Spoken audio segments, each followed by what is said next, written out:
రండి, ఈ సమయంలో ఉపవాస ప్రార్థనలోకి ప్రవేశించేటప్పుడు ఒక మాట జ్ఞాపకం చేసుకుంటూ వద్దాం.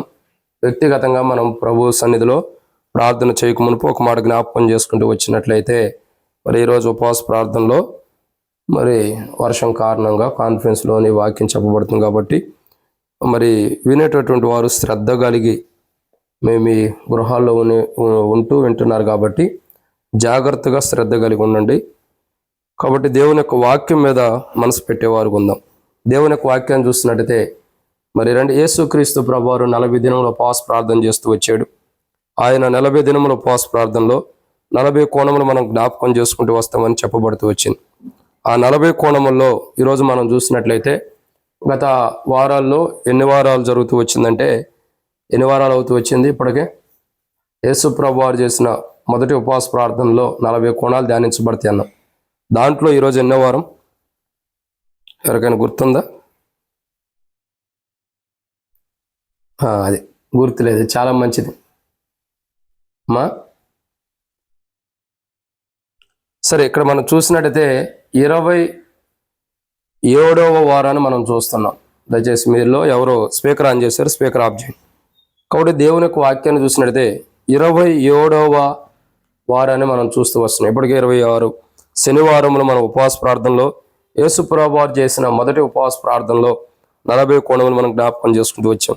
క్షమించండి, 40 కోణాల్లో 26 భాగాలు మనం జ్ఞాపకం చేసుకుంటూ వచ్చాం. ఈరోజు 27వ వారము ఈ ఉపవాస ప్రార్థనలో మనం చూసినట్టయితే రండి, మరి మత్తయి సువార్త 4వ అధ్యాయం 7వ వచనం. మత్తయి సువార్త 4వ అధ్యాయం 7వ వచనం. అందుకు యేసు, ప్రభువైన నీ దేవుని నువ్వు శోధింపవలదని మరి ఒక చోట వ్రాయబడి ఉన్నదని వానితో చెప్పాను. కాబట్టి దేవుని యొక్క వాక్యాన్ని చూసినట్టయితే ప్రియులారా, బైబిల్లో రాయబడినటువంటి కోణాన్ని చూసినట్టయితే అందుకు యేసు, ప్రభువైన నీ దేవుని నువ్వు శోధింపవలదని మరి ఒక చోట వ్రాయబడి ఉన్నదని వానితో చెప్పాను.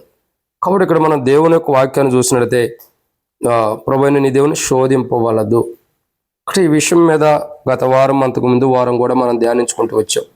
కానీ ఈ వారం మనం చూసే మాట ఏంటంటే, గత వారం చూసిన కోణంలోనే సాతానుడు మరి ఎలాంటి వారిని శోధిస్తాడు, శోధనలోకి తీసుకెళ్తాడు, లేదా ఎలాంటి క్రైస్తవుని సాతానుడు శోధనలోకి తీసుకెళ్తాడంటే గత వారం కొన్ని మాటలు జ్ఞాపకం చేసుకుంటూ వచ్చాం. మంచి ఫలాన్ని ఫలించేవారు, మారు మనసు పొందిన వారిని, బాప్తిసం తీసుకున్న వారిని, తగ్గించుకున్న వారిని, నేను ఏమాత్రం యోగ్యుని కాదని ఎంచుకున్నటువంటి వారిని మరి సాతానుడు శోధనలోకి తీసుకెళ్తాడని మనం కొన్ని విషయాలు మనం జ్ఞాపకం చేసుకుంటూ వచ్చాం. ఈ వారం మనం చూసేటటువంటి మాట ఏంటంటే, మరొక కోణంలో ఎలాంటి క్రైస్తవుల్ని సాతానుడు మరి శోధనలోకి తీసుకెళ్తాడు అని అంటే దీంట్లో ఒక 5 భాగాలు మనం జ్ఞాపకం చేసుకోవచ్చు. వాటిని మనం ధ్యానించమునపు ప్రభు నడిపింపు కొరకై చిన్న ప్రార్థన. మమ్మల్ని మిక్కిలిగా ఎక్కువగా ప్రేమించిన ప్రియ పరలోకపు తండ్రి, పరిశుద్ధుడు అయిన దేవా, మీకు స్తోత్రములు. మీరు ఇచ్చిన కృపకై వందనాలు. సమయంలో వాక్యం ధ్యానించబోతున్న సాయం చేయండి. దాసుడు కన్ను యజమానుడి వైపు చూస్తున్నట్లు, దాసురాలు కన్ను యజమానుల వైపు చూస్తున్నట్లు మా కన్ను మీ వైపు వీక్షిస్తున్న సహాయం అనుగ్రహించండి. దయచేసి నీ ప్రజల పక్షాన్ని నీకున్న దయచూపున దయతో నన్ను జ్ఞాపకం చేసుకోనండి. వర్షం కారణంగా ప్రభువా మరి మందిరం దగ్గరికి వెళ్ళి దేవోపవాస ప్రార్థన మరి జరిగించుకోలేని స్థితిలో ఉంటాం, విపరీతమైన వర్షం. కాబట్టి మా గృహాల్లో ఉంటూ కాన్ఫరెన్స్లు ఉపవాస ప్రార్థన కంటిన్యూ చేస్తున్న సాయం చేయండి. ఈ వర్తమానం ధ్యానిస్తున్నాక ప్రభా నిలబడి మీ దాసుని తెరవబడిన ఆకాశం అనుగ్రహించి ఆకాశం వైపు పడజాలంతో విస్తారమైన పరిశుద్ధాత్మను అభిషేకించి నాతో మాతో మీరు మాట్లాడండి, బలహీనను బలపరిచి మీరే మహిమ పొందమని ప్రార్థన చేస్తూ కాన్ఫరెన్స్లోకి వచ్చిన వారందరినీ దీవించండి. వారి వాక్యపు వెలుగులో దేవ ఎక్కడున్నప్పటికీ దైవ భయం కలిగి ప్రార్థించే వారికి సిద్ధపరిచి దేవ మీ యొక్క ఆత్మ ద్వారా నడిపించమని, ఈ కోడికి ఎంతో దీవించమని ప్రార్థన చేస్తూ వర్తమానం కూడా ధ్యానించబోతున్న మీ ఆత్మ అభిషేకం నడిపింపు మాకు దయచేసి మాతో మాట్లాడి అక్కడ తీర్చమని యేసు ప్రభు నామంన దేవ ఇంకెవరైనా కాన్ఫరెన్స్లో యాడ్ అవ్వాల్సిన వాళ్ళు అవటాన్ని సాయం చేయమని యేసు ప్రభు నామంన విశ్వాసంతో స్తుతించి ప్రార్థించి అడిగి పెట్టుకుంటున్నాం తండ్రి, ఆమేన్. కాబట్టి దేవుని యొక్క వాక్యాన్ని జాగ్రత్తగా గమనించినట్టయితే ప్రియులారా, బైబిల్లో ఒక మాటను మనం జ్ఞాపకం చేసుకుంటూ రావచ్చు. ఏంటి మాట ఏంటంటే, నీవు శోధింపవలదని మరి ఒక చోట వ్రాయబడి ఉన్నదని వానితో చెప్పాను. కాబట్టి సాతాను యొక్క జీవితము, సాతాను యొక్క అనుభవాన్ని మనం చూసినట్టయితే శోధించేటటువంటి గుణ లక్షణం కలిగిన వాడిగా సాతాన్ని మనం చూస్తూ వస్తున్నాం. కాబట్టి ఎలాంటి క్రైస్తవుల్ని సాతానుడు శోధిస్తాడంటే బైబిల్లో ఇది 2వ కోణంలో ఒక 5 విషయాలు మనం చూడొచ్చు. 2వ కోణంలో ఒక 5 విషయాలు. దాంట్లో మొదటి మాటను మనం జ్ఞాపకం చేసుకుంటూ వద్దారండి. రండి, మత్తయి సువార్త 3వ అధ్యాయం 15వ వచనం. మత్తయి సువార్త 3వ అధ్యాయం 15వ వచనం. యేసు ఇప్పటి కానిమ్ము నీతి యావత్తిలాగు నెరవేర్చటం మనకు తగి ఉన్నదని అతనికి ఉత్తరం ఇచ్చాను, గనుక అతడిలాగు కానిచ్చాను. ఇక్కడ దేవుని యొక్క వాక్యాన్ని చూసినట్టయితే మొదటి మాటను మనం జ్ఞాపకం చేసుకుంటూ వస్తున్నాం. అంటే ఎలాంటి క్రైస్తవుని సాతానుడు శోధిస్తాడంటే, మొదటి మాటను ఇక్కడ మనం జ్ఞాపకం చేసుకున్నట్టయితే ప్రియులారా, ఏమంటున్నాడు ఇక్కడ, అతనికి ఉత్తరం ఇచ్చాను కనుక అతడిలాగు కానిచ్చను. అంటే ఒక మాటలో చెప్పాలంటే, దేవుని పని ఎవరైతే చేస్తారో, దేవుని పనిలో ఎవరైతే నిమగ్నమై ఉంటారో, దేవుని కొరక ఎవరైతే పని చేయడానికి ఇష్టపడతారో, దేవుడు అప్పగించిన పనిని కానీ, దేవుడు మనకిచ్చిన పనిని కానీ, దేవుని యొక్క పనిని ఎవరైతే నమ్మకంగా చేయడానికి ఇష్టపడతారో అలాంటి వారిని సాతానుడు శోధించడానికి ఇష్టపడతాడు.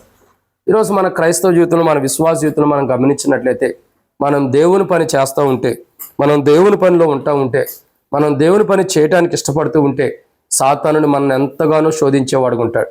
ఈరోజు ప్రియులారా, దేవుని దగ్గరకు వచ్చిన మన జీవితాల్లో, మన కుటుంబ జీవితాల్లో మనం జాగ్రత్తగా గమనించుకున్నట్లయితే, మనం ఎప్పుడైతే దేవుని పని అధికముగా చేయడానికి ఇష్టపడతామో, ఎప్పుడైతే దేవుని పని ఎక్కువగా చేయడానికి ఇష్టపడతామో, అది అట్లా నమ్మకంగా, అంటే దేవుడు మనకిచ్చిన దాన్ని నమ్మకంగా ఎప్పుడైతే మనం పని చేస్తామో, దేవుడు మనకిచ్చిన పనిలో మనం ఎప్పుడైతే నమ్మకత్వం కలిగి ఉంటామో, అప్పుడు మనల్ని శోధించేవాడు ఉంటాడు సాతాను. కాబట్టి ఇక్కడ మనం గమనించాల్సిన మొదటి కోణం ఏంటంటే, ఎవరైతే దేవుని పని అధికముగా చేస్తారో, ఎవరైతే దేవుని పనిలో నిమగ్నమై ఉంటారో, ఎవరైతే దేవుని పనిలో విలీనమై ఉంటారో, ఎవరైతే దేవుని పనిలో కలిసిపోయి ఉంటారో, ఎవరైతే దేవుని పనిలో ఉంటారో, అలాంటి వారిని సాతాను శోధించేవాడు ఉంటాడు. ఇక్కడ ఈరోజు మనం ఉపవాస ప్రార్థనలో చేరువచ్చిన ఉపవాస ప్రార్థన కొరకై ఈ కాన్ఫరెన్స్లో చేరువచ్చిన మన జీవితాలు మనం జాగ్రత్తగా గమనించుకోవాల్సిన కోణం ఏంటంటే, మనం దేవుని పనిలో ఉంటే ఖచ్చితంగా మనకు శోధనలు ఎక్కువ వస్తాయి. చాలామంది అంటారు, బ్రదర్ నేను దేవుని పని చేస్తున్నాను, మందిరం పని చేస్తున్నాను, లేదా పరిచర్య చేస్తున్నాను, దేవుని మందిరంలో ఎంతో పని చేస్తున్నాను, అయినను నాకెందుకు ఇలాంటి శోధనలు వస్తున్నాయి, నాకెందుకు ఇలాంటి పరిస్థితులు ఎదురవుతున్నాయి, నాకెందుకు ఎన్నో బాధలు వస్తున్నాయి, ఎన్నో ఇబ్బందులు వస్తున్నాయి, నేను దేవుని పని ఎంతో చేస్తున్నా కదా, దేవుని పనిని ఎంతగానో మరి విలీనమై ఉంటున్నా కదా, దేవుని పనిలో నివసిస్తున్నాను కదా, దేవుని కొరకు ఎంతో కష్టపడి పనిచేస్తున్నా కదా, మరి ఎందుకు బ్రదర్ ఇట్లాంటి శ్రమలు బాధలు వస్తున్నాయని మనం అంటూ వస్తాం. కానీ ఇక్కడ రాయబడిన మాట ఏంటంటే ప్రియులరా, అతడు ఇలాగూ కానిచ్చును అంటే అర్థం ఏంటి, దేవుని పనిని చేస్తున్నాడు. దేవుని పని చేసేటప్పుడు మానవులకు శోధనలు వస్తాయి. మనం ఎప్పుడైతే దేవుని పని చేస్తామో అప్పుడు ఖచ్చితంగా మన జీవితంలో శోధనలు ఎక్కువ వస్తాయి.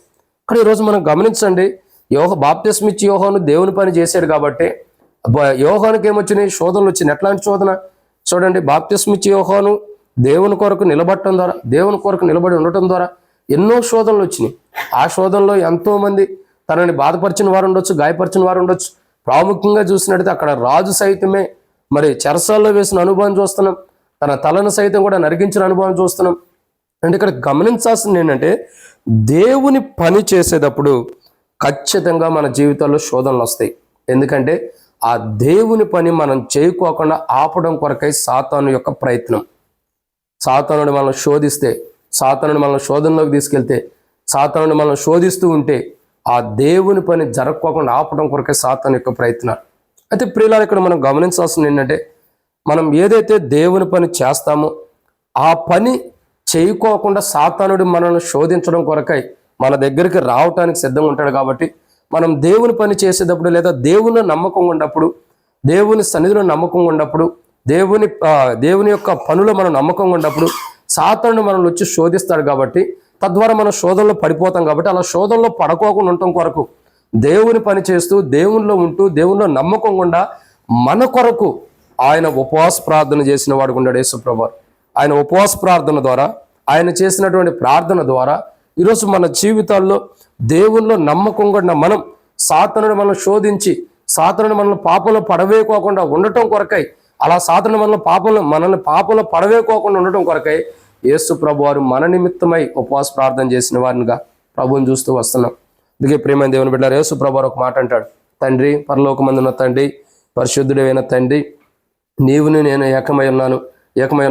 నేను ఈ భూమి మీద ఉండలేదు, కానీ వీళ్ళు ఈ భూమి మీద ఉంటున్నారు, కాబట్టి వీరి కొరకు నేను ప్రార్థన చేస్తున్నానని చెప్తూ వచ్చాడు. కానీ ఇక్కడ మనం జ్ఞాపకం చేసుకోవాల్సిన కోణం ఏంటంటే ప్రియులారా, మొదటి కోణాన్ని మనం చూస్తున్నాం. ఏంటి, దేవుని కొరకు ఎవరైతే దేవుడిచ్చిన పనిని నమ్మకంగా చేస్తూ ఉంటారో వాళ్ళకి ఖచ్చితంగా శోధనలు వస్తాయి. ఈరోజు నేను నా కుటుంబ జీవితాల్లో శోధనలు వస్తున్నాయి అంటే మనం బాధపడవసరలా. అయితే శోధనలో నుండి మనల్ని తప్పించడానికి మనకంటే ముందర యేసు ప్రభువారు మన నిమిత్తమే ఉపవాస ప్రార్థన చేశాడు. ఎందుకంటే సాతాను శోధనలు ఆల్రెడీ వస్తాయి. ఆ శోధనలో నుండి మనం తప్పించడం కొరకు మనకంటే ముందరగా యేసు ప్రభువారు ఉపవాస ప్రార్థన చేసిన వారుగా ప్రభువుని చూస్తున్నాం. మనం శోధనలోకి రాకూడదని, మనం దేవుని నమ్మకంగా మనం దేవుని పనిలో నమ్మకంగా మనల్ని సాతాను శోధించి దేవుని పని చేయకోకుండా ఆపకూడదని, దేవుని పని చేసే పనిని అడ్డగించకూడదని మన నిమిత్తమైన ఉపవాస ప్రార్థన చేసిన వాడిగా మనం చూస్తున్నాం. ఈరోజు నేను నా కుటుంబ జీవితాల్లో ఎన్ని శోధనలు వచ్చినా, ఎన్ని రకాలుగా మనం శోధించబడినా మనం శోధించబడతామని ప్రభు తెలుసు. అలా శోధించబడుతున్న మనం శోధనలోకి వెళ్ళకోకుండా ఉండటం కొరకై మన నిమిత్తమైన ఉపవాస ప్రార్థన చేసిన వారిగా ప్రభువుని చూస్తున్నాం. ఇది మొదటి మాట. ఇక రెండో విషయాన్ని మనం చూద్దాం రండి. రెండవ మాటను చూసినట్లయితే మత్తయి సువార్త 3వ అధ్యాయం 17వ వచనం. మత్తయి సువార్త 3వ అధ్యాయం 17వ వచనం. మరియు ఇదిగో ఈయన నా ప్రియ కుమారుడు, ఈయన యందు నేను ఆనందించుచున్నానని ఒక శబ్దం ఆకాశం నుండి వచ్చాను. కాబట్టి దేవుని యొక్క వాక్యం చూసినట్లయితే రెండోదిగా నా ప్రియ కుమారుడు. అంటే రెండవ మాటను మనం జాగ్రత్తగా గమనించినట్లయితే ప్రియులారా, ఎలాంటి క్రైస్తవుని సాతాను శోధిస్తాడంటే మొదటిగా దేవుని పని నమ్మకంగా చేసేవారు. రెండోదిగా చూసినట్టయితే దేవుని యొక్క వాక్యం అంటుంది ఆయన ప్రియ కుమారులు. అంటే ఎవరైతే ఆయనకి దేవునికి ప్రియమైన వారు ఉంటారో, ప్రియమైన వారు అంటే ఇష్టలుగా, అంటే ఎవరైతే దేవునికి ఇష్టలుగా ఉంటారో ఖచ్చితంగా వారిని సాతాను శోధిస్తాడు. ఎవరైతే దేవునికి ఇష్టమైన వారు ఉంటారో, ఇష్టలుగా ఉంటారో, దేవుడు ప్రేమించేవారుగా, ఇష్టలు అంటే దేవుని ద్వారా ప్రేమించబడుతున్న వారుగా, ఎవరైతే దేవుని ద్వారా ప్రేమించబడుతున్న వారు ఉంటారో, ఎవరైతే దేవునికి ఇష్టమైన వారు ఉంటారో, ఎవరైతే దేవునికి బహు ఇష్టలుగా శ్రేష్టకరమైనటువంటి ఇష్టమైన వారు ఉంటూ వస్తారో అలాంటి వారిని సాతాను శోధిస్తాడు. ఈరోజు నా క్రైస్తవ జీవితంలో యేసు ప్రభు వారు ఉపవాస ప్రార్థన చేయడానికి గల కారణం ఏంటంటే, నీవు నేను దేవుని కుమారులు కుమార్తెలుగా చేయబడ్డాం. మామూలు కుమారులు కుమార్తెలు కాదు, ప్రియమైన వారు కంటే దేవునికి ఇష్టమైన కుమారులుగా కుమార్తెలుగా మనం చేయబడ్డాం. కాబట్టి మనల్ని సాతానుడు శోధిస్తాడు. అంటే దేవునికి ప్రియమైన వారుగా ఉంటాం మనం, దేవునికి అసహ్యమైన వారిగా, దేవుడు అసహించుకునేటటువంటి స్థితిలోకి సాతానుడు తీసుకురావటం కొరకే మనం శోధిస్తాడు. అయితే ఈరోజు మనం గమనించాల్సిన కోణం ఏంటి ప్రియులారా, గమనించాల్సిన ఆలోచన ఏంటంటే, సాతానుడు మనల్ని ఎంతగైనా సరే దేవునికి ప్రియమైన వారుగా మనం ఉన్నప్పటికీ, దేవునికి ఇష్టలుగా ఉన్నప్పటికీ, మనం దేవునికి ఇష్టమైన వారుగా ఉండకోకుండా చేయటం కొరకై సాతానుడు మనల్ని ఎంత శోధించినా ఆ శోధనలో మనం పడిపోకుండా, ఆ శోధనలోకి మనం వెళ్ళిపోకుండా, సాతాను యొక్క శోధనలో నుండి మనం విజయం పొందటం కొరకై మన నిమిత్తమే యేసు ప్రభువారు ఉపవాస ప్రార్థన చేసిన వారిగా ప్రభువును చూస్తూ వస్తున్నాం. అంటే ఆయన ఉపవాస ప్రార్థన ద్వారా దేవునిలో మనం నమ్మకంగా ఉండాలని, దేవునిలో మనకు అప్పచెప్పిన పనిలో నమ్మకంగా ఉండాలని, ఆయన ఉపవాస ప్రార్థన ద్వారా దేవునికి ఇష్టమైన వారుగా, దేవునికి ప్రియమైన వారుగా, దేవునికి అతి ఇష్టలుగా మనం జీవించాలని యేసు ప్రభువారు మన కొరకై ఉపవాస ప్రార్థన చేసిన ప్రభువుగా మనం చూస్తూ వస్తున్నాం. ఈరోజు మన క్రైస్తవ జీవితంలో, విశ్వాస జీవితంలో, యాత్రా జీవితంలో మనం గమనించినట్టయితే మనం దేవునికి ఎంతో ప్రియమైన వారుగా ఉండాలి, ఎంతో ప్రియమైన వారుగా. కాబట్టి మనం ఎప్పుడైతే దేవునికి ఇష్టలుగా ఉంటామో అప్పుడే శోధనలు వస్తాయి. యేసు ప్రభువారు ఎవరు? దేవుని ప్రియకుమారుడు. కాబట్టి ఆయన శోధనలు వస్తున్నాయి, ఆయన శోధనలు జయిస్తున్నాడు. కాబట్టి దేవునికి ఇష్టమైన వారికి శోధనలు వస్తాయి.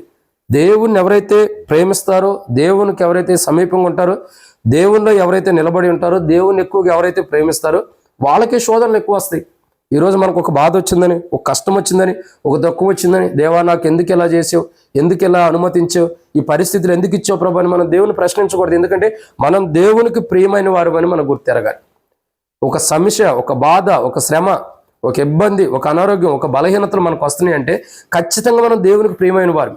కాబట్టి మనం దేవునికి ప్రియమైన వారం కాబట్టి ఒకవేళ మనల్ని శోధించవచ్చు, ఒకవేళ మనల్ని బాధల ద్వారా, అనారోగ్యం ద్వారా, ఇంకా చూసినట్టయితే ఒకవేళ శ్రమల ద్వారా, లేదంటే ఇంకా చూసినట్టయితే అనేకమైనటువంటి మానసికమైనటువంటి వేదన ద్వారా అనేక కోణాల్లో సాతానుని మనం శోధించవచ్చు. ప్రియులారా, ఎన్నో కోణాల్లో, అనారోగ్యంలో కానీ, శ్రమల్లో కానీ, బాధల్లో కానీ, అప్పుల్లో కానీ, నిందల్లో కానీ, దుఃఖాల్లో కానీ అనేకమైన కోణాల్లో సాతానుని మనం శోధించవచ్చు.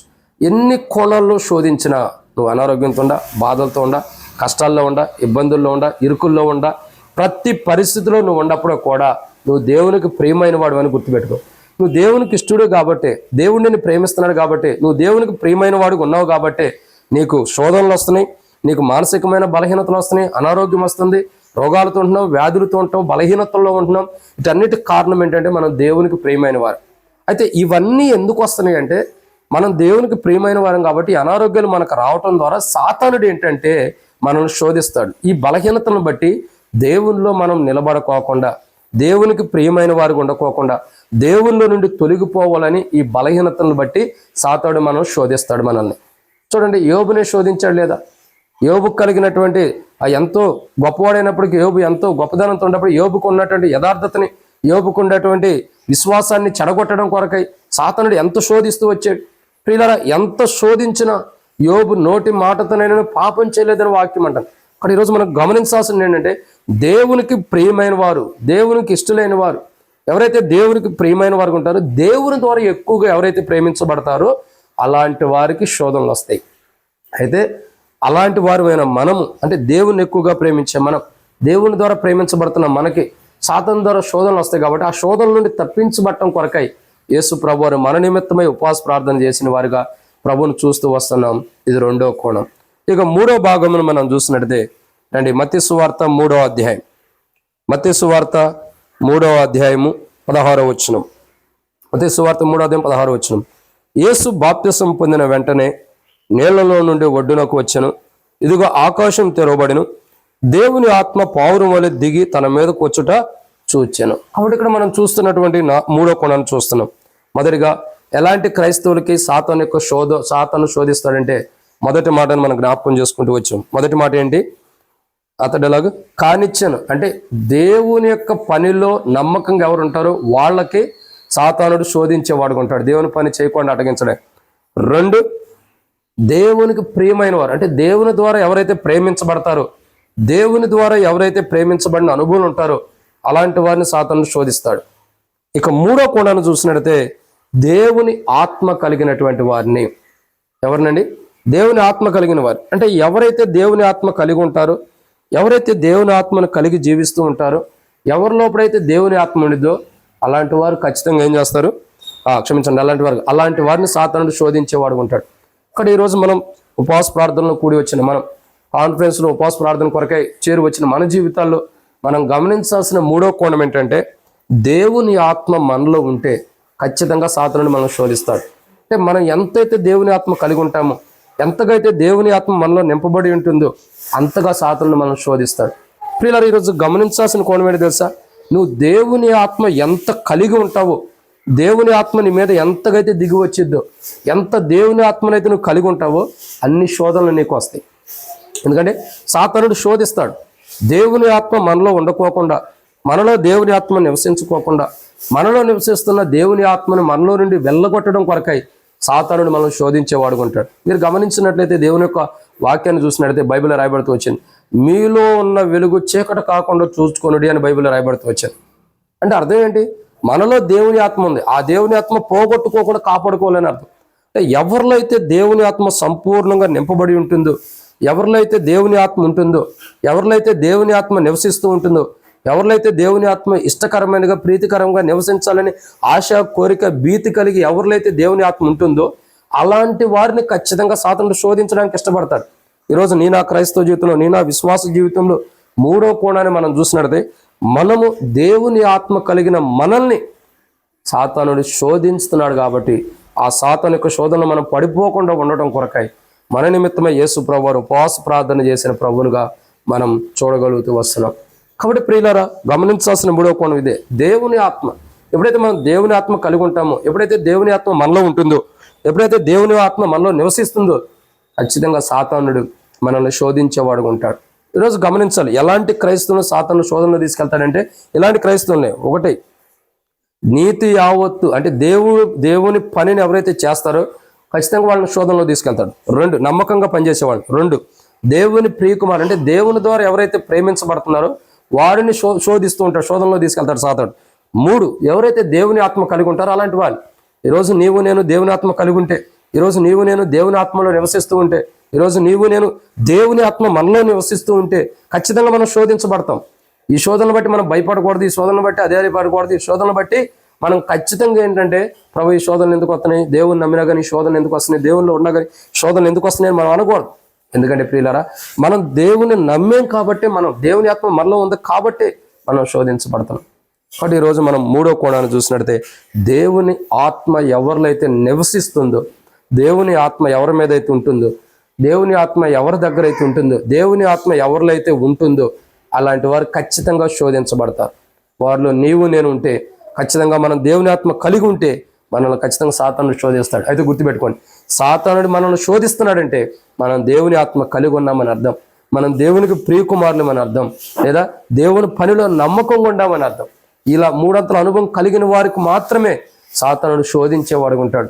సాతానుడు తన శోధనలో తీసుకెళ్ళి ఇలాంటి క్రైస్తవ జీవితం కలిగిన వాడిని దారి తప్పించి, దారి మళ్లించి, తప్పు మార్గంలో నడిపించి, దేవుని మార్గం నుంచి తప్పు మార్గంలో నడిపించి, ఇలాంటి అనుభవం కలిగిన, అంటే దేవుని పనిలో నమ్మకం ఉండేవాడు కానీ, దేవుని ప్రియమైన వాడు కానీ, ఇంకా దేవుని ఆత్మ కలిగినటువంటి క్రైస్తవుని శోధనలో పడేస్తే ఆ క్రైస్తవ జీవితం, అంటే దేవుని పనిలో నమ్మకత్వం పోయిద్ది, దేవునికి ప్రియకుమారుడు కూడా ధన్యతను పోగొట్టుకుంటాడు, దేవుని ఆత్మను పోగొట్టుకుంటాడు. కాబట్టి శోధనలో పడిపోవడం ద్వారా ఈ మూడింటిని పోగొట్టుకుని నరకానికి వెళ్తాడు. కాబట్టి ఆ క్రైస్తవుని నరకానికి తీసుకెళ్లాలని సాతానుడు శోధించేవాడు ఉంటాడు. అయితే ఈరోజు మనం గమనించాలి, సాతానుడు ఏ కోణంలో మనల్ని శోధించినా మనం అయితే ధైర్యంగా ఉండాలి. దేనికి? ప్రియమైన వారులారా, గమనించాల్సిన మాట ఏంటంటే, ఎలాంటి క్రైస్తవుని సాతానుడు శోధనలో తీసుకెళ్తాడంటే, మూడో మాట, దేవుని ఆత్మ కలిగిన వారు. ఎవరి మీద అయితే దేవుడు తన ఆత్మనిచ్చాడో, ఎవరి లోపడైతే దేవుని ఆత్మ ఉందో, ఎవరి లోపడైతే దేవుని ఆత్మ నివసిస్తుందో, అలాంటి వారిని సాతానుడు శోధించేవాడు ఉంటాడు. ఈరోజు నీవు నేను శోధించబడుతున్నామంటే, ఈరోజు నీవు నేను శోధించబడిన అనుభవం ఉంటున్నామంటే, ఈరోజు నీవైనా నేనైనా శోధన అంటే సాతానుడు డైరెక్ట్ వచ్చి శోధించడం కాదు.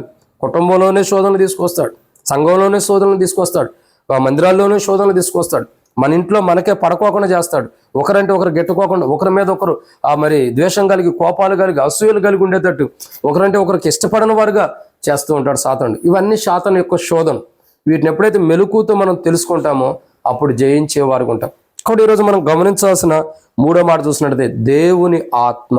అంటే ఎవరిలో అయితే దేవుని ఆత్మ ఉంటుందో అలాంటి వారిని సాతానుడు శోధిస్తాడు. వారి కుటుంబాల్లో గొడవలు, వారి కుటుంబాల్లో సమస్యలు, వారి కుటుంబాల్లో ఇంకా కలహాలు, ద్వేషాలు, అసూయలు, ఒకరంటే ఒకరు కోపగించుకుని తిట్టుకునేలాగా సాతానుడు చేస్తూ వస్తాడు. వీటన్నిటికి కారణం ఏంటంటే, దేవుని ఆత్మ మనలో ఉంది. దేవుని ఆత్మ మనలో ఉంటే ఖచ్చితంగా మన కుటుంబంలో గొడవలు ఉంటాయి.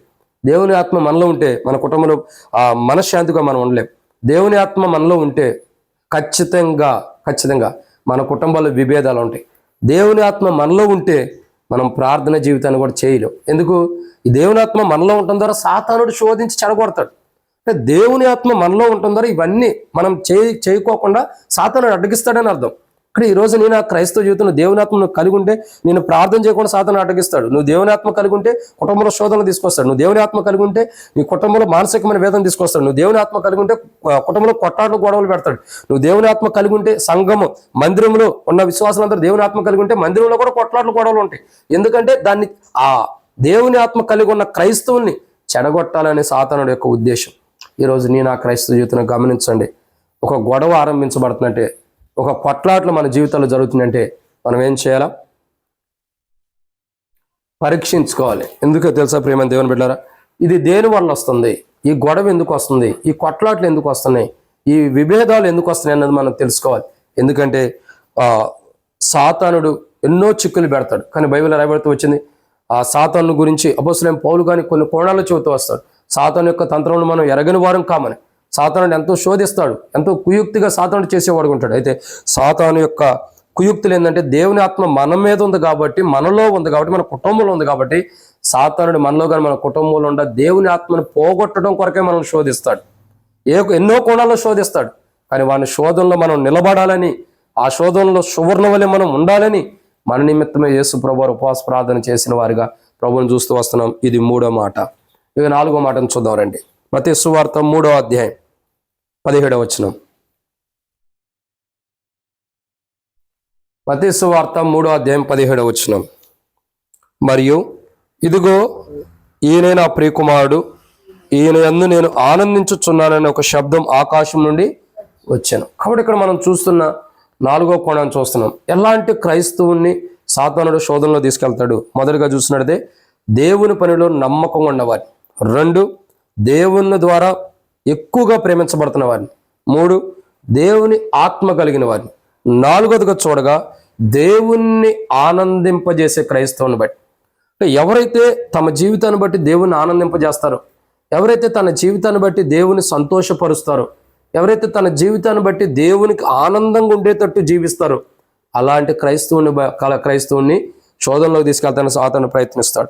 అక్కడ ఈరోజు మనం గమనించాల్సిన కోణం ఏంటంటే ప్రియులారా, మనం దేవుణ్ణి ఎక్కువగా ఆనందింపజేస్తుంటే, అంటే మన ప్రార్థన ద్వారా, మనం ఆరాధన ద్వారా, వాక్యం చదువుకోవటం ద్వారా కానీ, ఇంకా అనేకమైనటువంటి క్రైస్తవ జీవితంలో మాదిరికరంగా మంచి ప్రవర్తన కలిగి ఉండటం ద్వారా, ఇంకా మన క్రియలు బాగుండటం ద్వారా అయినా సరే, సో అనేకమైన కోణంలో మనం దేవునిలో నమ్మకంగా ఉండటం ద్వారా సాతానుడు ఏం చేస్తాడండి ప్రియులారా, మనం దేవునిలో నమ్మకంగా ఉండటం ద్వారా సాతానుడు ఏం చేస్తాడంటే మనం దేవుని ఆనందింపజేయటం ద్వారా సాతానుడు మనం శోధిస్తాడు. అంటే మనం ఎప్పుడైతే దేవుని ఆనందింపజేస్తామో, ఎంతైతే దేవుణ్ణి సంతోషపరుస్తామో అంతగా సాతానుడు ఏం చేస్తాడు చెప్పాలి, శోధిస్తాడు ఖచ్చితంగా. కానీ మనం దేవుణ్ణి ఎంత సంతోషింపజేస్తే, దేవుణ్ణి ఎంత సంతోష పెడితే అంతగా సాతానుడు మనం శోధించేవాడుగా ఉంటాడు. ఈరోజు మనం దేవుని సన్నిధికి వచ్చాం, దేవుని సన్నిధిలో కూర్చొని ఉంటున్నాం. ప్రియమైన దేవుని బిడ్డలారా, ఉపవాస ప్రార్థనలో కలిగి ఉంటున్నాం, ఉపవాస ప్రార్థన కొరకే చేరి వచ్చాం. ఈరోజు మనం గమనించాల్సిన కోణం ఏంటో తెలుసా? నీవు నేను ఎంతగైతే దేవుణ్ణి సంతోష పెడతామో, ఎంతగైతే మన ప్రవర్తన, మన మాటలు, మన ఆలోచనలు, మన క్రియలు, మన ప్రార్థన ద్వారా, మన ఆరాధన ద్వారా, మన వాక్యం చదువుకోవడం ద్వారా, దేవునితో ఉండే సావాసాన్ని బట్టి దేవుణ్ణి ఎంతైతే మనం సంతోష పెడతామో అంతగా శోధనలు వస్తాయి మనకి. ఎందుకు అని అంటే, దేవుణ్ణి సంతోషింపజేసే జీవితము మనకు ఉండకోకుండా చేయటం కొరకై, దేవుణ్ణి మనం సంతోషింపజేయకోకుండా దేవుని ఉగ్రతను మనం తెచ్చుకోవడం కొరకై సాతానుడు మనల్ని శోధనలో తీసుకెళ్తాడు. అంటే మనం గమనించాలి, ఈ శోధనలు ఎందుకు వస్తున్నాయి, ఈ శోధనలు దేన్ని బట్టి వస్తున్నాయి, ఈ శోధనల ద్వారా మనం శోధించబడుతున్నాం కదా, ఈ శోధనలో ఎలా నిలబడాలి, ఈ శోధనలో నిలబడకపోతే మనం ఎలా నరకానికి వెళ్తాం అనేది మనం ప్రశ్నించుకోవాలి. కాబట్టి సాతానుడు ఎందుకు శోధిస్తాడంటే ప్రియులారా, ఇక్కడ 4వ కోణాన్ని చూస్తున్నాం, దేవుణ్ణి సంతోషింపజేయకోకుండా ఉండటం కొరకు. మన జీవితం దేవుణ్ణి సంతోషింపజేయకోకుండా ఉండటం కొరకే సాతానుడు శోధిస్తాడు. మనమేమో మన ప్రార్థన ద్వారానో, వాక్యం ద్వారానో, దేవునితో ఉండే సావాసం ద్వారానో, ఆరాధన ద్వారానో, దేవుని మందిరంకి వెళ్ళటం ద్వారానో దేవుణ్ణి సంతోషింపజేయాలని మనం అనుకుంటాము. అయితే సాతానుడు ఏంటంటే దేవుణ్ణి సంతోషింపచేయాలనుకునే మనల్ని బట్టి దేవుడు ఆనందపరచుకోవాలని ఇష్టపడుతున్నాడు, మనల్ని బట్టి దేవుడు ఆనందం కలిగి ఉండాలని ఇష్టపడుతున్నాడు. అంటే మనం దేవుణ్ణి ఆనందింపజేస్తుంటే మనం దేవుణ్ణి ఆనందింపజేయకోకుండా దేవుడు మనల్ని బట్టి సంతోషించుకోకుండా ఉండేటట్టు సాతానుడు మనం చేయడం కొరకు శోధనలో తీసుకెళ్తాడు. అయితే ఈరోజు మనం గమనించాల్సిన కోణం ఏంటో తెలుసా ప్రియులారా, మనం దేవుణ్ణి ఆనందింపచేయాలి, మనల్ని బట్టి దేవుడు సంతోషించాలి. అలాంటి క్రైస్తవ జీవితం మనం జీవిస్తూ ఉంటే ఖచ్చితంగా సాతానుడు మనం శోధిస్తాడు. అంటే ఎవరైతే దేవుణ్ణి సంతోషింపజేస్తారో, ఎవరైతే దేవుణ్ణి సంతోషపరుస్తారో అలాంటి వారిని ఖచ్చితంగా సాతానుడు శోధిస్తాడు. ఎందుకు శోధిస్తాడంటే ఆ దేవుణ్ణి సంతోషింపజేసే జీవితం మనలో ఉండకోకుండా చేసి, మనల్ని శోధనలోకి తీసుకెళ్ళి దేవుణ్ణి సంతోషింపజేసే జీవితం మనలో ఉండకోకుండా చేసి మనల్ని నిత్య నరకానికి తీసుకెళ్ళడానికి సాతానుడు మనం శోధిస్తాడు. ప్రియులారా, సాతానుడు ఎన్ని కోణాలు శోధించిన వాడు లూసిఫరు, సాతానుడు అంటాడు వేకు చుక్క నువ్వు ఎట్లా ఆకాశం నుండి పడితేవని బైబిల్లో రాయబడుతూ వచ్చింది యెషయా 14వ అధ్యాయంలో. కాబట్టి ప్రియమైన దేవుని బిడ్డలారా, సాతాను ఎంతగానో శోధించేవాడుకుంటాడు. దేవుని నువ్వు ఆనందింపజేస్తుంటే, దేవుని నువ్వు సంతోషింపజేస్తుంటే, నిన్ను బట్టి దేవుడు సంతోషిస్తున్నాడంటే ఖచ్చితంగా సాతానుడు నిన్ను శోధిస్తాడు. అది గుర్తుపెట్టుకోవాలి. ఒక్కొక్క పర్యాయం మనం అనుకుంటాం, అబ్బా ఈరోజల్లా దేవుని సంతోషింపజేసానని. చూడండి, భక్సింగ్ గారిని సాతానుడు ఎందుకు ఎక్కువ శోధించలేకపోయాడు తెలుసా? భక్సింగ్ గారు ప్రతిరోజు రాత్రి పడుకునేటప్పుడు, ప్రభా ఈరోజు నన్ను బట్టి నువ్వు సంతోషించేవా, నీ చిత్తం ఈరోజు నేను నెరవేర్చేనా, ఈ దినమంతా నీ చిత్తాన్ని నెరవేర్చిన అనుభవం ఉందా, నువ్వు ఆశించిన రీతిలో నేను నెరవేర్చలేకపోతే ప్రభా, నువ్వు ఆశించిన కోణంలో నిన్ను సంతోషింపజేయకపోతే మరొక రోజన్నా నాకు నీ చిత్తంలో ఉంటే రేపటి దినమైనా సరే నిన్ను పూర్తిగా నువ్వు ఆశించిన రీతిలో సంతోషించే జీవితాన్ని నాకు ప్రభాని ప్రార్థన చేసుకునేవాడంట ఆ దైవజన్ ప్రతిరోజు రాత్రి. ఎందుకు ప్రియులారా? ఎందుకనంటే సాతాను శోధన ఏంటి భక్సింగ్ గారికి వచ్చిందని కాదు, సాతాను శోధనలో పడిపోకుండా ఉండటం కొరకై దేవుని సంతోష పెట్టాలని ఆ దైవజనుడు ప్రతిరోజు దేవుని దగ్గర గడుపుతూ, దేవా ఈరోజు నేను సంతోష పెట్టాను లేదా, ఈరోజు సంతోష పెట్టలేదని ఆ దేవుని సన్నిధిలో పరీక్షించుకుంటున్నవాడుగా ఆ యొక్క దైవజనుడు మనం చూస్తూ వస్తున్నాం. కాబట్టి ఈరోజు మనం గమనించాల్సింది ఏంటంటే ప్రియులారా, మన జీవితంలో ప్రతిరోజు మన సాతాన్ని జయించేవారు ఉండాలి. ఆ దైవజనుడు ఎలాగైతే దేవునిలో ప్రభు ఈ దినమంతా కూడా సంపూర్ణ నేను ఆనందింపజేశాను లేదా, నేను సంతోషింపజేశాను లేదా, దేవా దేవుణ్ణి సంతోషింపజేశాను లేదా, నేను సంతోషింపజేయకపోతే మరొక రోజున నాకు ఈ ప్రభుని క్రీస్తులు అడుగుతూ వచ్చేవాడుగా మనం చూస్తూ వచ్చాం. కాబట్టి ఈరోజు మనం గమనించాల్సింది ఏంటంటే దేవుణ్ణి సంతోష పెట్టాలి. శోధనలు మనకు వచ్చేకుంటాయి. ఇక్కడ మనం చూడాల్సిన మొదటి కోణాన్ని చూసినట్టయితే, మొదటి మాట, దేవుని పనిలో నిమగ్నమై దేవుని పనిలో ఎవరైతే నమ్మకం ఉంటారో, దేవుని పనిలో ఎవరైతే నమ్మకంగా జీవించడానికి ఇష్టపడతారో అలాంటి వారి శోధనలు వస్తాయి. రెండవదిగా చూసినట్టయితే దేవునికి ప్రియమైన వారు ఎవరైతే దేవుని ద్వారా ప్రేమించబడతారో వారికి శోధనలు వస్తాయి. మూడవదిగా చూసినట్టయితే దేవుని ఆత్మ, అంటే ఎవరిలైతే దేవుని ఆత్మ కలిగి ఉంటామో, ఎవరిలైతే దేవుని ఆత్మ ఉన్నదో అలాంటి వారి మీదకి మరి శోధనలు వచ్చేవి ఉంటాయి. నాలుగో చూసినట్టయితే ఎవరైతే దేవుని ఆనందింపజేస్తున్నారో వారిలో అంటే దేవుని ఆనందింపజేసే ప్రతి వ్యక్తి శోధించబడే అనుభవంలోకి వస్తున్నాడు కాబట్టి చూస్తున్నాం.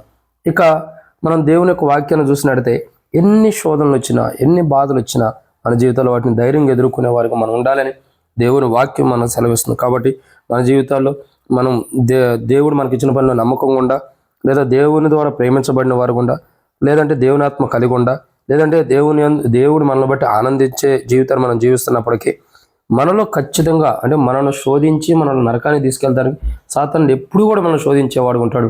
వారి శోధనలో మనం పడిపోకుండా ఉండటం కొరకు ప్రార్థన చేసుకోవాలి. ప్రభువారు వారి శోధనలో మనం పడిపోకుండా ఉండటం కొరకు మన నిమిత్తం ప్రార్థన చేసిన వారిగా ప్రభువుని చూస్తూ వస్తున్నాం. ఇది 4. 5వ విషయాన్ని చూసినట్లయితే మత్తయి సువార్త 3వ అధ్యాయము 5వ వచనం. యేసు ఇప్పటికి కానిమ్ము నీతి యావత్తి ఇలాగు నెరవేర్చుట మనకు తగి ఉన్నదని అతనికి ఉత్తరం ఇచ్చాను గనుక అతడు ఇలాగు కానిచ్చాను. కాబట్టి ఇక్కడ మనం చూస్తున్న మాట ఏంటంటే నీతి యావత్తు. అంటే నీతి యావత్తు ఇలా జరిగించడం అంటే ఏంటి? ఏదైతే దేవుని నీతి ఉందో ఆ నీతిని మనం జరిగించాలి. బైబిల్లో రాయబడుతూ వచ్చింది కదా, మొదట నా నీతిని నా రాజ్యాన్ని వెతకుడి అప్పుడు మీకు అన్నీ ఇవ్వబడుతున్నాను. కాబట్టి ఇక్కడ మనం గమనించాల్సిన కూడా ఏంటంటే దేవుని నీతి ఏదైతే మనం చేస్తామో అంటే మన స్వనీతి మీద ఆధారపడకోకుండా, మన నీతి మీద మనం ఆధారపడకోకుండా దేవుని నీతి మీద ఎప్పుడైతే ఆధారపడి ఉంటామో, దేవుని నీతి మీద ఎప్పుడైతే ఆధారపడి మనం ముందరికి వెళ్తామో, అంటే దేవుని నీతి కార్యాలు కానీ దేవుని నీతియుక్తమైన కార్యాలు మన జీవితంలో ఎప్పుడైతే మనం జరిగిస్తూ వస్తామో, ఎప్పుడైతే ఆ నీతి కార్యాలను జరిగించుకుంటూ వెళ్తామో అప్పుడు ఖచ్చితంగా మన జీవితాల్లో, మన క్రైస్తవ జీవితంలో ఎన్నో ఆశీర్వాదాలు మనకు ఉంటాయి. అయితే ప్రియులారా, గమనించాల్సిన మాట ఏంటంటే మనం దేవుని నీతి కార్యాలు నెరవేర్చేవారు కూడా. అంటే మానవుడు తన స్వనీతి నెరవేర్చుకుంటాడు, మానవుడు తన స్వనీతి మీద ఆధారపడేవాడు ఉంటాడు. కానీ ఎవరైతే దేవుని నీతియుక్తమైన కార్యం, ఇప్పుడు బాప్తిస్మా ఇచ్చే యోహాను కానీ యేసుప్రభు వారు కానీ నీతియుక్తమైన కార్యం జరిగించడం ద్వారా ఎలాగైతే యేసుప్రభు వారు కానీ యోహాను కానీ బాప్తిస్మా ఇచ్చే యోహాను సాధన శోధిస్తున్నాడు, అలాగ మనం కూడా శోధించబడతాం. అయితే ప్రియులారా, మనం శోధించబడినప్పటికీ మనం సాతాను యొక్క శోధనలో పడిపోకూడదని, మనం సాతాను యొక్క సాతాను శోధనలోకి వెళ్ళిపోకూడదు. మన నిమిత్తమే యేసు ప్రభువారు ఉపవాస ప్రార్థన చేసిన వారుగా ప్రభువుని మనం చూడగలుగుతున్నాం. కాబట్టి ఈరోజు మనం ఉపవాస ప్రార్థనకు వచ్చిన మనం కాన్ఫరెన్స్లో ఉపవాస ప్రార్థన కలిగి ఉంటున్న మన జీవితాల్లో నీతియుక్తమైనటువంటి కార్యం, ఏదైతే నీతియుక్తమైన కార్యాన్ని మనం చేస్తామో, అంటే దేవుని నీతితో కూడిన కార్యాలు కానీ, దేవుని మహిమతో కూడిన కార్యాలు కానీ, దేవుని నీతి కలిగిన కార్యాలు కానీ మనం ఎప్పుడైతే జరిగిస్తూ వస్తామో అప్పుడు ఖచ్చితంగా సాతానుడు మన శోధనలో తీసుకెళ్తానికి సిద్ధంగా ఉంటాడు. అయితే సాతానుడు ఎన్ని శోధనలు సాతానుడు మనం తీసుకొచ్చినప్పటికీ ప్రభువైన యేసుక్రీస్తు ప్రభువారు మనం నీతియుక్తమైన కార్యాలు చేసే మనం సాతాను శోధనలోకి వెళ్ళకోకుండా ఉండటం కొరకు, సాతానుడు మనం శోధించుకోకుండా ఉండటం కొరకు మన నిమిత్తమే యేసు ప్రభువారు ఉపవాస ప్రార్థన చేసిన వారుగా ప్రభువుని మనం చూడగలుగుతూ వస్తున్నాం. కాబట్టి ప్రియులారా, ఇక్కడ గమనించాల్సిన మాట ఏంటంటే నీతియుక్తమైన కార్యం. అంటే మనం ఎప్పుడైతే నీతి కలిగిన కార్యాలు మనం చేస్తూ వెళ్తాం, ప్రభు నీతి ఏదైతే భూమి మీద జరిగించబడాలో ఆ నీతిని మనం చేస్తున్నప్పుడు, ప్రభు నీతి కలిగిన కార్యాలు పరలోకంలో దేవుడు ఎలా ఉంటాడో ఆ నీతి కలిగినటువంటి కార్యాలు భూమి మీద మనం చేసుకుంటూ వెళ్తే ఖచ్చితంగా మన జీవితాల్లో మనం శోధించబడతాం. అయినప్పటికీ ఆ శోధన నుంచి తప్పించడం కొరకై ప్రభు అయిన యేసుక్రీస్తు ప్రభువు మన నిమిత్తమే ఉపవాస ప్రార్థన చేసిన వారిని ఇంకా ప్రభువుని చూస్తున్నాం. కాబట్టి మన జీవితాల్లో, మన విశ్వాస క్రైస్తవ జీవితంలో, మన ఆత్మానుసారమైన క్రైస్తవ జీవితంలో మనం నీతి కలిగిన వారిగా జీవించాలి. ఎంత నీతి కలిగిన వారిగా అయితే మనం ఉంటాం, ఎంత నీతి కలిగిన వారిగా అయితే మనం జీవిస్తూ వస్తాం, అంత గొప్ప కార్యాలు మనం చూడగలుగుతాం. కాబట్టి ఎంత నీతిగా ఉంటాం అంతకు శోధించబడతాం. చూడండి, మన జీవితంలో ఎంత నీతి కలిగి మనం నివసిస్తూ వస్తాము, ఎంత నీతి కలిగి మన కుటుంబంలో జీవిస్తూ వస్తాము, అంతగా అని మన కుటుంబంలో కానీ, మన ఇంట్లో కానీ, సంఘంలో కానీ ప్రియులారా గమనించండి, ప్రతి ప్రదేశంలో అంటే మనం ఎక్కడ నీతి కలిగి ఉండా, జాబ్ చేసే కాడ కానీ, డ్యూటీలో కానీ, పనుల్లో కానీ, ఇంటికాడ కానీ, సంఘంలో కానీ, మందిరంలో కానీ, వ్యక్తిగతంగా మనం దేవునితో ఉండే సహవాసంలో కానీ, ప్రార్థనా జీవితంలో కానీ, ఆరాధించే కోణంలో కానీ, దేవునితో ఉండే సహవాస విషయంలో కానీ, అంటే మనం ఎంత నీతిగా అయితే మనం జీవిస్తూ వస్తామో, ఎంత నీతి కలిగి అయితే మనం ఉంటామో అంతగా అంటే మనం ఉండే ప్రతి పరిస్థితుల్లో, ప్రతి సందర్భంలో కూడా దేవుని నీతి కలిగి మనం జీవించినప్పుడు సాతానుడు మనం శోధించేవాడు ఉంటాడు. మనం నీతి కలిగిన జీవితాన్ని లోకంలో జీవిస్తుంటే అందరూ మనం శోధిస్తారు. సాతాను యొక్క శోధనలు మనకు ఎక్కువ అవుతాయి. కాబట్టి మన జీవితంలో, మన క్రైస్తవ జీవితంలో, మన విశ్వాస సంబంధమైన క్రైస్తవ జీవితంలో నీతి కలిగిన కార్యాలు మనం చేసేవారు ఉండాలి.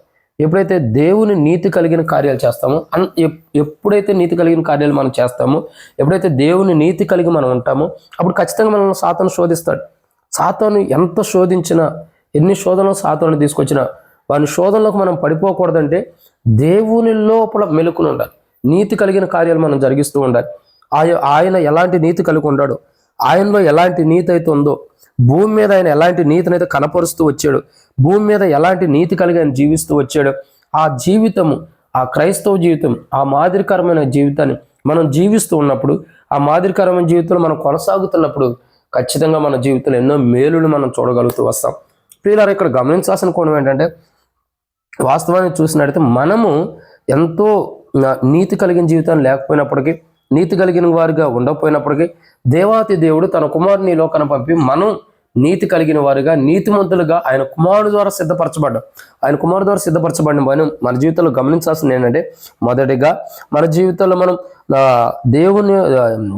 దేవుని పనిలో నమ్మకం ఉండా, 2 దేవునికి ప్రియమైన వారు గుండా, 3 దేవుని ఆత్మ కలిగి ఉండా, 4 దేవుని ఆనందింపజేస్తున్నా, 5 మన జీవితంలో నీతియుక్తమైన కార్యాలు మనం చేస్తున్నప్పటికీ మనల్ని సాతాను శోధించేవాడుగా ఉంటాడు. అంటే ఎప్పుడైతే 500 అనుభవం కలిగిన జీవితాన్ని మనం జీవిస్తూ ఉంటామో, ఎప్పుడైతే 500 అనుభవం కలిగిన క్రైస్తవ జీవితంలో మనం ఉంటామో, అప్పుడు ఖచ్చితంగా సాతాను మనం శోధించేవాడుగా ఉంటాడు. అంటే ఈ క్రైస్తవ జీవితం, ఇలాంటి అనుభవపూర్వకమైన జీవితం మనం జీవిస్తున్నప్పుడు ఖచ్చితంగా సాతాను మనం శోధించేవాడుగా ఉంటాడు. కాబట్టి మరలా రిమైండ్ చేస్తున్నా చూడండి, దేవుని పనిలో ఉండేవారు, దేవుని ప్రియమైన వారు, దేవుని ఆత్మ కలిగిన వారు, దేవుని ఆనందింపజేసేవారు, నీతియుక్తమైనటువంటి కార్యాలు జరిగించేవారు. ఇలాంటి వారి యొక్క జీవితంలో ఎప్పుడూ కూడా సాతానును శోధించి ఇలాంటి అనుభవం కలిగిన వారిని నిత్య నరకాన్ని తీసుకెళ్తానని సాతాను ప్రయత్నిస్తున్నాడు. అయితే ప్రియులారా, ఈ 500 అనుభవం కలిగిన మనం, ఈ 500 అనుభవంలో జీవిస్తున్నటువంటి మనం ఈ యొక్క ఆ క్రైస్తవ జీవితాన్ని కాపాడుకుంటూ, ఆ నీతియుక్తమైన జీవితాన్ని, దేవుని ఆనందింపజేసే జీవితాన్ని, దేవునికి ప్రియమైన వారుగా, దేవుని ఆత్మ కలిగి, దేవుని పనిలో నమ్మకమైన వారుగా ఉండి, దేవుని మహిమపరిచే క్రైస్తవ జీవితాన్ని మనం కలిగి ఉండాలి. అలాంటి క్రైస్తవ జీవితాన్ని మనం కలిగి ఉండా, ఆ జీవితాన్ని సాతానుడు ఏం చేస్తున్నాడు, శోధనలో తీసుకెళ్తానికి ఇష్టపడుతున్నాడు. కాబట్టి అలా సాతానుడు శోధనలోకి తీసుకెళ్ళకూడదని యేసు ప్రభువారు మన నిమిత్తమే ఉపవాస ప్రార్థన చేసిన వారుగా ప్రభువును చూస్తూ వస్తున్నాం. మనం ఇక్కడ యేసు ప్రభువారు మన నిమిత్తమే ఉపవాస ప్రార్థన చేశాడు. మన నిమిత్తమైన ఉపవాస ప్రార్థన చేయడానికి ఇష్టపడిన వాడుగా ఉన్నాడు. మన కొరకు ఆయన ఉపవాస ప్రార్థన చేసి సాతాన్ని జయించిన వాడుగా ఉన్నాడు. కాబట్టి ఈరోజు మనం దేవుని సన్నిధికి వస్తున్న మనం, దేవుని సన్నిధిలో కూర్చుంటున్న మన జీవితాల్లో గమనించాలి. చివరిగా నేను ముగిస్తున్నప్పుడు చూసినట్టయితే ప్రియులారా, మరలా రిమైండ్ చేస్తున్నాను, మన జీవితంలో దేవుని ఆత్మ కలిగిన వారుగా మనం ఉండాలి. అంటే క్షమించండి, దేవుని పని చేసేవారుగా, దేవుని పనుల నమ్మకస్తులు మనం ఉండాలి. అంటే దేవుని పనులు ఎవరైతే నమ్మకంగా ఉంటారో అలాంటి వారిని సాతాను శోధిస్తాడు. దేవునికి ప్రియమైన వారుగా మనం ఉంటే మనం శోధించబడుతూ వస్తాం. ఇంకా చూసినట్టయితే దేవుని ఆత్మ కలిగి మనం ఎప్పుడైతే ఉంటామో అప్పుడు శోధించబడేవారు ఉంటాం. దేవుని మనల్ని బట్టి ఎప్పుడైతే ఆనందిస్తూ ఉంటాడో అప్పుడు మనం శోధించబడేవారు ఉంటాం. నీతి కార్యాలు అంటే దేవుని నీతి పనులు ఎప్పుడైతే మనం చేస్తూ ఉంటామో అప్పుడు మనల్ని బట్టి సాతాను మనల్ని శోధించేవాడు ఉంటాడు. కాబట్టి 500 అనుభవం మరలా రిమైండ్ చేస్తున్నాం, దేవుని పనిలో నమ్మకంగా ఉంటాం, దేవుని ప్రియమైన వారికి ఉంటాం, దేవుని ఆత్మ కలిగి ఉంటాం, దేవుని సంతోషింపజేయటం, నీతియుక్తమైన కార్యాలు మనం చేసినప్పుడు ఖచ్చితంగా మనం శోధించబడేవారు ఉంటాం. అట్టి శోధించబడుతున్న మనము లేదా ఆ శోధనలోకి వెళ్తున్న మనల్ని ఆ శోధనల నుంచి తప్పించడం కొరకై ప్రభు యేసుక్రీస్తు ప్రభువారు మన నిమిత్తమైన ఉపవాస ప్రార్థన చేసిన వారుగా ప్రభువును చూచుచూ వస్తున్నాం. ఎంతో గొప్ప అనుభవంలో ఉండి ప్రతిరోజు 500 అనుభవం మనం ఉండాలని, మనం శోధనలోకి వెళ్ళకూడదని మన నిమిత్తమే ప్రభు ప్రార్థన చేశాడు. కాబట్టి అటు శోధనలకు మనం వెళ్ళకుండా దుష్టు నుంచి కాపాడబట్టడం కొరకు మనం ప్రార్థన చేసుకున్నట్టు ప్రభు సాయం చేయను గాక. ఆమేన్.